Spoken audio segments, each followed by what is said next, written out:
Welcome to the Learning Pines YouTube. We hope this video helps. You're ready to begin.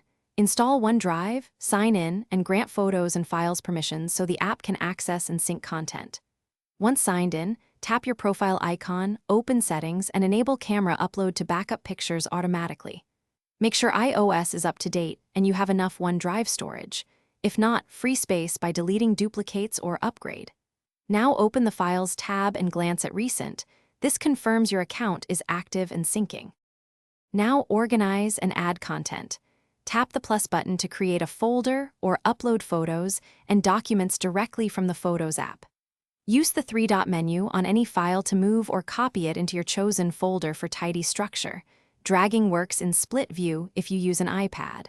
To work without internet, select a file and choose Make Available Offline. Once done, use the search bar with keywords or file type filters to quickly find content. Finish by sharing and syncing. Pick a file, tap Share, set link permissions to view or edit, and copy or send the link. Regularly check settings to confirm sync is enabled and clear the app cache if storage grows.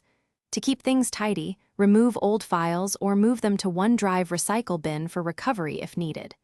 If a file won't sync, sign out of OneDrive, restart your iPhone, ensure network access. Then sign back in. This simple reset resolves most sync issues quickly. Thanks for watching. Consider subscribing if we helped you.